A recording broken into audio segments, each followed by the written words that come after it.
Good morning student.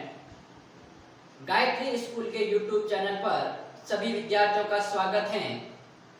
आज के अपने लेक्चर नंबर 11 में हम मैट्रिक्स की प्रॉपर्टी को कंटिन्यू करते हुए बात करेंगे। कल के लेक्चर में अपन ने मल्टीप्लिकेशन प्रॉपर्टी ऑफ मैट्रिक्स को स्टार्ट किया था और उसमें से अपन ने फॉर प्रॉपर्टी को डिस्कस किया था, जिसमें आपके पास में प्रथम अपन ने बताया था कि जो जनरली जो मैट्रिक्स होती है वो कम्यूटेटिव प्रॉपर्टी को फॉलो नहीं करती है, और उसके बाद में अपन ने एसोसिएटिव प्रॉपर्टी को बताया था, और उसके बाद में अपन ने डिस्कस किया था आइडेंटिटी मैट्रिक्स फॉर मल्टीप्लिकेशन, और उसके बाद में अपन ने डिस्कस किया था डिस्ट्रीब्यूटिव लॉ अर्थात वितरण का नियम। अब अपन नेक्स्ट बात करेंगे स्केलर मल्टीप्लिकेशन ऑफ मैट्रिक्स, अर्थात किसी भी मैट्रिक्स के साथ में किसी अदिश राशि का गुणा किस प्रकार होता है उसको लेके अपन बात करेंगे। तो देखिए, मैंने आपको प्रॉपर्टीज ऑफ मैट्रिक्स में ये बताया था कि किसी भी मैट्रिक्स के साथ में यदि अपन कोई भी कांस्टेंट राशि या स्केलर का मल्टीप्लाई करते हैं तो वो स्केलर उस मैट्रिक्स के प्रत्येक एलिमेंट के साथ में मल्टीप्लाई होगा। तो देखिए, ये आपके पास में 3 3 9 और 3 9 27 और ये 3, तो ये अपन ने डिस्कस किया था। अब अपन देखते हैं कि स्केलर जो क्वांटिटी होती है उसका किसी भी मैट्रिक्स के साथ में गुणन किस प्रकार होता है उसको लेके अपन डीपली बात करते हैं। तो देखिए, सबसे पहले अपन यहाँ अज्यूम कर लेते हैं, let capital A and B be the two matrices of equal order and K, L be the two scalar quantities.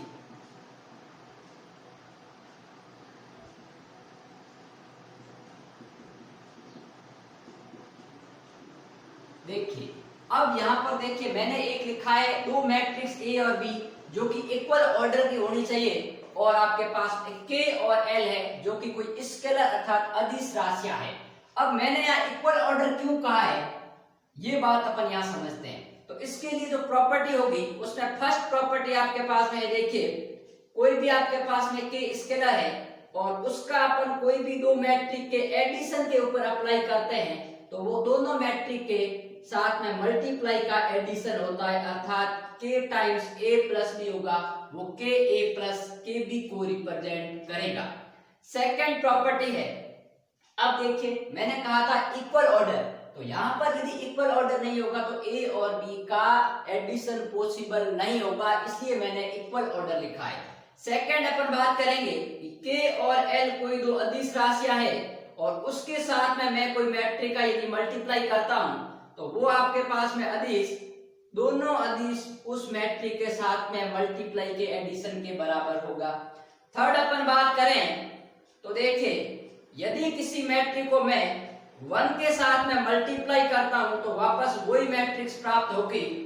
और एक अपन और पढ़ते हैं कि यदि किसी मैट्रिक्स को मैं -1 से मल्टीप्लाई करता हूं तो वो माइनस टाइम्स मैट्रिक्स प्राप्त होती है।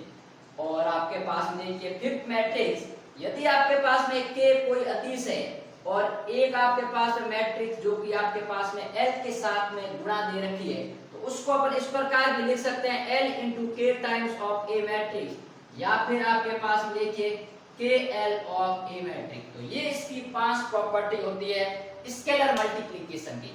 अब देखिए इसको अपन डिराइव करते हैं कि क्या वास्तव में ऐसा होता है या नहीं। तो देखिए अपन एक जनरल एग्जांपल लेके इसको डिस्कस करेंगे। मैं कंसीडर कर लेता हूं A कोई आपके पास में इक्वल ऑर्डर, अर्थात मैं दोनों 2x2 की मैट्रिक्स लेता हूं। यह आपके पास में एक मैट्रिक्स A है और एक मैट्रिक्स आपके पास में देखिए B है, यह आपके पास में दूसरी मैट्रिक्स दे रखी है। अब अपन K और मैं K का मान 2 कंसीडर कर लेता हूं, L का मान 3 कंसीडर कर लेता हूं। मैंने कोई भी एक जस्ट एग्जांपल लिया है इसको सत्यापित करने के लिए, ट्रू दिखाने के लिए। तो सबसे पहले मुझे फर्स्ट प्रॉपर्टी को लेकर यदि बात करूं तो पहले क्या है, दोनों मैट्रिक्स का एडिशन है। तो यहाँ पर देखिए ए प्लस बी अपन निकालेंगे। तो देखिए अपन ने कहा था कि जब एडिशन होता है तब दोनों का ऑर्डर अपन ने इक्वली लिया है। अब उसके जो कॉरेस्पॉन्डिंग एलिमेंट अर्थात संगत अवयव जुड़ते हैं, तो इसके संगत अवयव 2 का कौन सा है 1, तो 2 और 1 3 का 9, तो आपके पास में देखिए 3 प्लस 9 आपके पास में 12 और 1 के साथ में 4 है तो 1 प्लस 4 5 और 4 के साथ में 7 है तो 7 और 4 आपके पास में 11 हो गए। अब मैं क्या करता हूं, इस k का इसके साथ मल्टीप्लाई करता हूं। k की वैल्यू क्या है 2, तो देखिए 2 टाइम्स a प्लस b, ठीक है। या फिर आप चाहो तो उसको ऐसे लिख सकते हो k of a plus b, ठीक है। और ये कौन सा टर्म है आपके पास में, ये लेफ्ट हैंड साइड है, ये अपन लेफ्ट हैंड साइड को लेके बात कर रहे हैं। तो देखिए इस 2 का a प्लस b के साथ मल्टीप्लाई होगा तो इसके साथ मल्टीप्लाई होगा, तो 3 12 5 और 11, इसका मैं इसके साथ में यदि मल्टीप्लाई करता भी हूं तो देखिए 2 का 3 के साथ मल्टीप्लाई 6, 2 का 12 के साथ में 24, 2 का 5 के साथ में 10 और 2 का 11 के साथ में 22। तो ये आपके पास में देखिए 2x2 ऑर्डर की एक मैट्रिक्स प्राप्त हुई है। अब अपन को ये शो करना है कि इसका राइट हैंड साइड भी यही आएगा। तो देखिए बात करते हैं राइट हैंड साइड को लेके। तो राइट हैंड साइड में आपके पास में के ए प्लस आपके पास में देखिए के बी, तो यहाँ पर आपके पास में के ऑफ बी, तो के क्या है 2 इंटू ए का मान आपके पास में देखिए 2 3 1 और 4 प्लस 2 के साथ में बी है 1 9 4 और 7। तो देखिए बात करते हैं, इसको अंदर यदि मैं मल्टीप्लाई करवाता हूं क्या वैल्यू होगी 2 2 जा 4, 2 3 जा 6, 2 2 1 जा 1 सॉरी 2 1 जा 2 और 2 4 जा आपके पास में 8। अब यहां बात करें तो 2 1 जा 2, 2 9 जा 18, 2 4 जा 8 और 2 7 जा आपके पास में 14।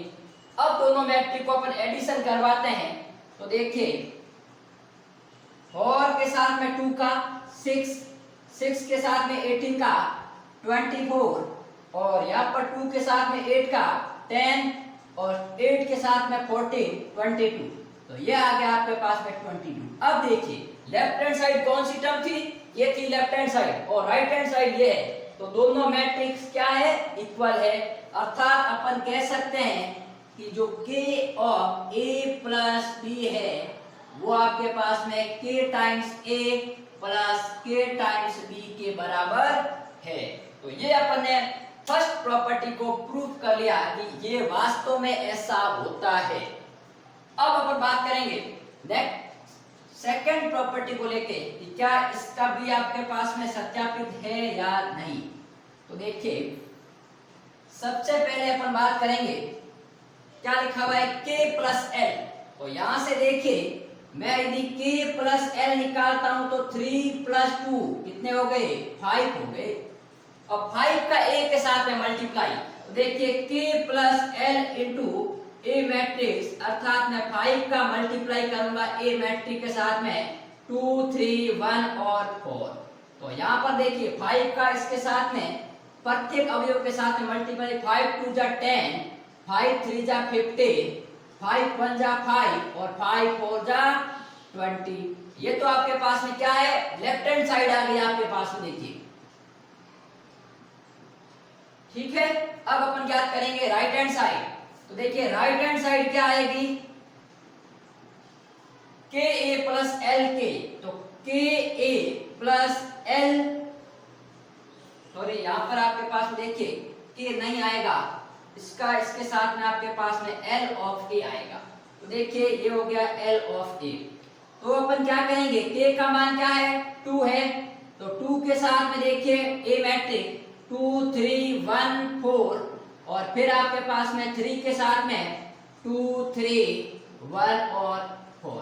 तो अब यहां पर अपन देखते हैं 2 2 जा 4, 2 3 जा 6, 2 1 जा 2, 2 4 जा 8 और यहां पर बात करें तो देखिए 3 2 जा 6, 3 3 जा 9, 3 1 जा 3 और 3 4 जा 12।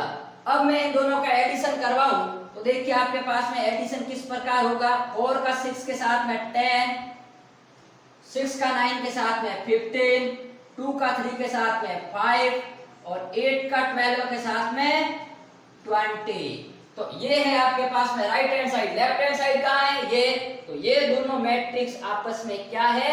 इक्वल आ गई, अर्थात अपन ने सेकंड प्रॉपर्टी भी प्रूफ कर ली।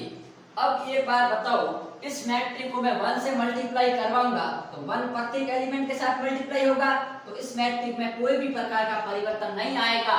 लेकिन जब मैं -1 से कराऊंगा तो प्रत्येक एलिमेंट ऋणात्मक हो जाएगा, अर्थात ये प्रॉपर्टी फॉलो करेगा। तो ये था आपके पास में स्केलर मल्टीप्लिकेशन ऑफ मैट्रिक्स को लेके। अब अपन बात करते हैं नेक्स्ट प्रॉपर्टी को लेके, जो कि अपने 6 नंबर प्रॉपर्टी है मल्टीप्लिकेशन की।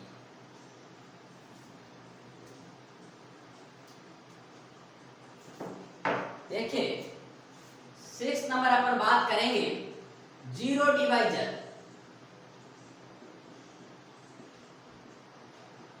जिसको अपन हिंदी में बोलते हैं शून्य के भाजक। अब देखिए शून्य के भाजक से क्या मतलब है। ठीक है, अपन लिखते हैं if A and B are any two matrix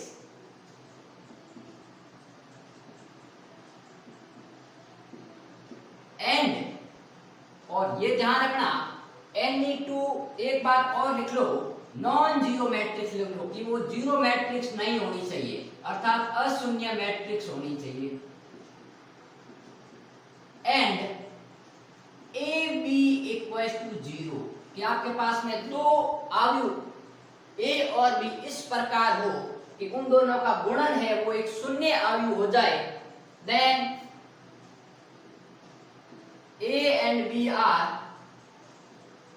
called zero divisor, अर्थात शून्य के भाजक कहलाते हैं। ठीक है, क्या कहा कि दो कोई अशून्य मैट्रिक्स मतलब नॉन जीरो, जो कि जीरो मैट्रिक्स नहीं होनी चाहिए, इस प्रकार हो कि उन दोनों का जो अपन गुणा करें तो वो एक जीरो आ जाए, अर्थात जीरो मैट्रिक्स प्राप्त हो जाए, तो A और B आपके पास में शून्य के भाजक कहलाते हैं। अब देखिए एग्जाम्पल लेके बात करते हैं कि ऐसी कौन कौन सी मैट्रिक्स है जो कि शून्य के भाजक कहलाती है।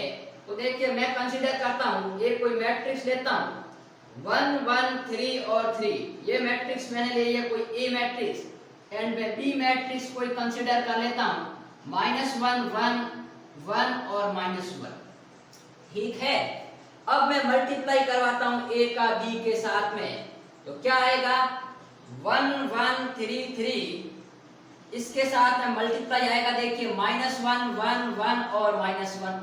अब मल्टीप्लिकेशन रूल के अंतर्गत सबसे पहले पहली पंक्ति का पहले स्तंभ के साथ में, तो देखिए पहले एलिमेंट के साथ में 1 का -1 के साथ -1, फिर सेकंड एलिमेंट का सेकंड एलिमेंट के साथ में 1, फिर पहली पंक्ति का दूसरे स्तंभ के साथ में। अब मैं इस पंक्ति का इस सेकंड कॉलम के साथ में बात करूंगा, तो 1 का 1 के साथ में 1 और इस 1 का इस -1 के साथ में ये -1। अब बात करेंगे सेकंड पंक्ति की पहले कॉलम के साथ में, तो 3 का -1 के साथ में -3, फिर 3 का 1 के साथ में +3। फिर बात करेंगे सेकंड पंक्ति की सेकंड कॉलम के साथ में, तो 3 का 1 के साथ में 3 और 3 का -1 के साथ में -3, अर्थात एक में से एक गया 0 हो गया, और इधर भी आपके पास में 0 0 और 0। तो दो मैट्रिक्स मैंने, दोनों नॉन जीरो मैट्रिक्स है, और इन दोनों का जब मैंने गुणा करवाया तो वो एक जीरो मैट्रिक्स प्राप्त हो गई, अर्थात अपन ने कह दिया कि कोई दो अशून्य मैट्रिक्स इस प्रकार हो कि उन दोनों का यदि मैं गुणा करवाऊं और उनका गुणन पॉसिबल हो और वो यदि 0 के बराबर आ जाए, तब ए और बी शून्य के भाजक कहलाते हैं या जीरो डिवाइजर कहलाते हैं।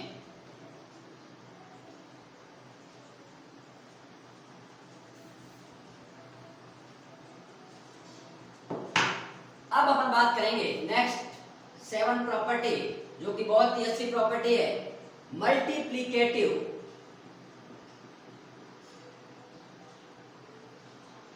मल्टीप्लिकेटिव इनवर्स, गुणन प्रतिलोम, इसको हिंदी में चाहो तो लिख लो गुणन प्रतिलोम।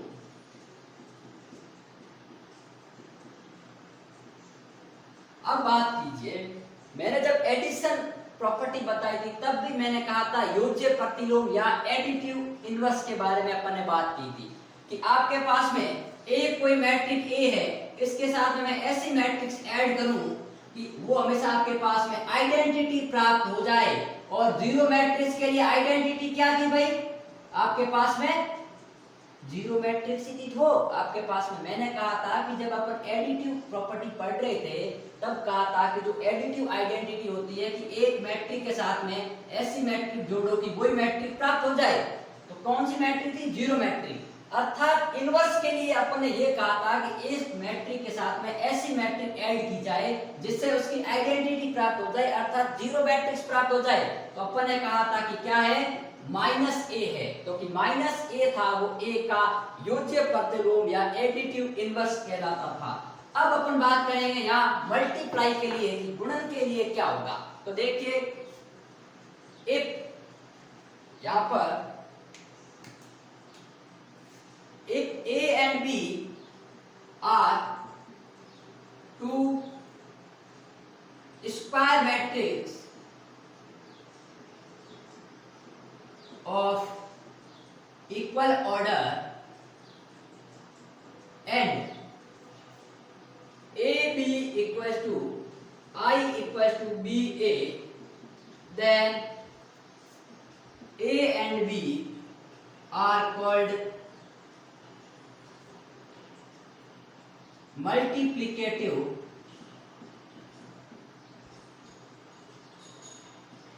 inverse to each other। अब देखिए, मैंने क्या बात की कि आपके पास में कोई दो मैट्रिक्स ए और बी जो कि वर्ग आव्यूह हो और इक्वल ऑर्डर हो, अर्थात या तो दोनों 2x2 की हो या दोनों 3x3 की हो, और ए बी अर्थात ए का मैं बी के साथ में मल्टीप्लाई करवाऊं और बी का ए के साथ में मल्टीप्लाई कराऊं, तो वो जो मल्टीप्लाई है यदि वो आइडेंटिटी प्राप्त हो जाए, आइडेंटिटी मैट्रिक्स प्राप्त हो जाए, अर्थात यूनिट मैट्रिक्स जिसको आपने कहा था इकाई आव्यूह प्राप्त हो जाए, तो ए और बी परस्पर आपस में गुणन प्रतिलोम या मल्टीप्लिकेटिव इनवर्स कहलाते हैं। अब देखिए, पहले अपन बात करते हैं कि यूनिट मैट्रिक्स क्या होती है। यूनिट मैट्रिक्स ने अपने डेफिनेशन में देखिए देखा था कि ऐसी मैट्रिक्स जिसमें मुख्य विकर्ण के अलावा सभी एलिमेंट क्या होंगे आपके पास में, जीरो होंगे। जैसे ये 1 1 और ये 1 1, और मुख्य विकर्ण के एलिमेंट क्या होंगे, इकाई होंगे। तो ऐसी मैट्रिक्स आपके पास में यूनिट मैट्रिक्स थी। तो देखिए, ए और बी कोई इस प्रकार की वर्ग आव्यूह समान क्रम की हो कि उन दोनों का जब मैं मल्टीप्लाई करवाऊं तो मुझे एक यूनिट मैट्रिक्स प्राप्त हो जाए, तो ए और बी आपस में गुणन प्रतिलोम कहलाते हैं।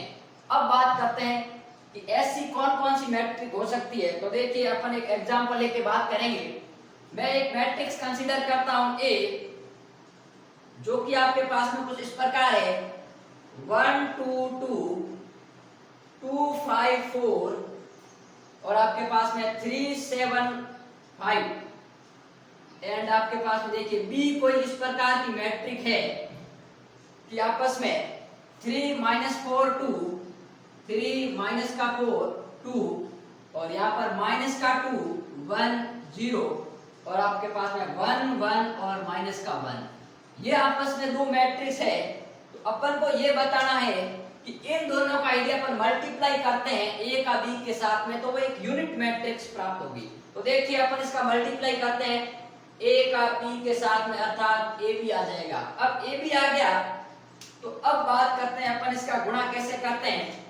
देखिए, अपन ने गुणा के अंतर्गत सीखा था कि सबसे पहले पहली पंक्ति का पहले स्तंभ के साथ में, ये पहली पंक्ति है, इस पहली पंक्ति का इस पहले स्तंभ के साथ में होगा, और पहले अवयव का पहले के साथ में, दूसरे का दूसरे के साथ में और तीसरे का तीसरे के साथ में होगा। तो अब बात करते हैं। देखिए, पहला एलिमेंट 1 1 का 3 के साथ में देखिए 3, फिर 2 का -2 के साथ में 4, 2 का 1 के साथ में प्लस का 2। अब बात करते हैं सेकंड कि जो यहाँ पर एलिमेंट आएगा उसमें इस पहली पंक्ति का आपके पास में इस सेकंड कॉलम के साथ में मल्टीप्लाई होगा।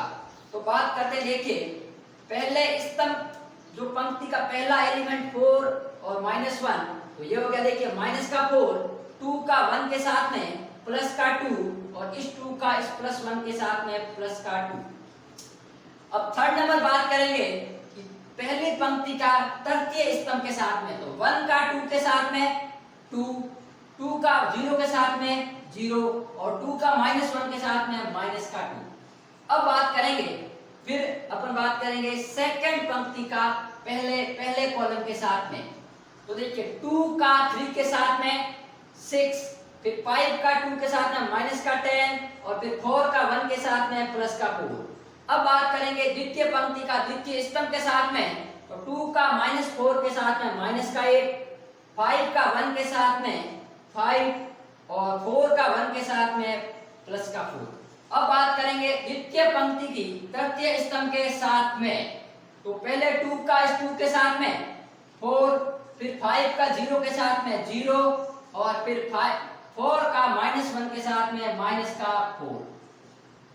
अब बात करेंगे तृतीय पंक्ति की पहले फर्स्ट कॉलम के साथ में, तो 3 का 3 के साथ में 9, 7 का 2 के साथ में माइनस के 14 और 5 का 1 के साथ में प्लस का 5। अब बात करेंगे तृतीय पंक्ति का द्वितीय कॉलम के साथ में, तो 3 का 4 के साथ में माइनस के 12 और 7 का 1 के साथ में 7 और 5 का 1 के साथ में प्लस का 5। अब बात करेंगे तृतीय पंक्ति का तृतीय कॉलम के साथ में, तो 3 का 2 के साथ में 6, 7 का 0 के साथ में 0 और 5 का -1 के साथ में माइनस का 5। तो ये मैट्रिक्स आ गई। अब अपन देखते हैं कि क्या ये मैट्रिक्स आपके पास में इकाई अवयव है या नहीं। तो इधर ध्यान दीजिए, आपके पास में 3 और 2 5, 5 में से 4 गए 1, 2 2 4, 4 में से 4 गया 0, 2 में से 2 गया 0। यहां पर देखिए 6 और 4 10, 10 में से 10 गया 0, 5 और 4 9, 9 में से 8 गया 1, 4 में से 4 गया 0, 9 और 5 14, 14 में से 14 गए 0 और 7 और 5 12, 12 में से 12 गए 0 और यहाँ हो गए 6 में से 5 गए 1, जो कि आपके पास में एक आइडेंटिटी मैट्रिक्स है 3 ऑर्डर की।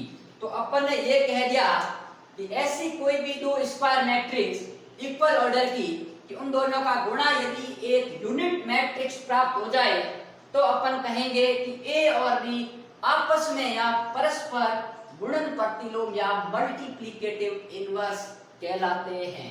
तो ये थी अपनी मल्टीप्लिकेटिव प्रॉपर्टी। अब चाहो तो आप इसमें b और a का भी यदि अपन मल्टीप्लाई करेंगे, मैंने यहाँ a भी निकाला है और आपको b a निकाल कर चेक करना है कि क्या वो भी एक आइडेंटिटी मैट्रिक्स प्राप्त होती है नहीं, वो आपस में होगी आपके पास में, आप चेक करना एक यूनिट मैट्रिक्स ही प्राप्त होगी 3 ऑर्डर की। अब अपन बात करते हैं नेक्स्ट क्या प्रॉपर्टी हो सकती है।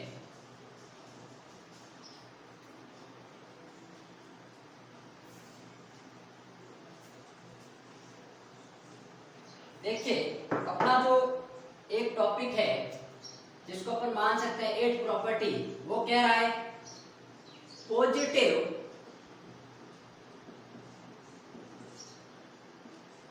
इंटीग्रल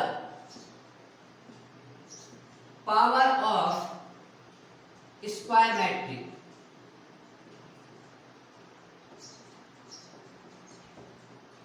एक वर्ग अवयव की धन पूर्णांक ज्ञात करना कि आपके पास में एक कोई एलिमेंट दे रखा है स्क्वायर मैट्रिक्स, उसकी धन पूर्णांक घात कैसे ज्ञात करते हैं। मान लीजिए एक कोई मैट्रिक्स है, मैं उस मैट्रिक्स को उसी मैट्रिक्स के साथ में मल्टीप्लाई कराऊंगा तो अपने पास में ए स्क्वायर प्राप्त होगा।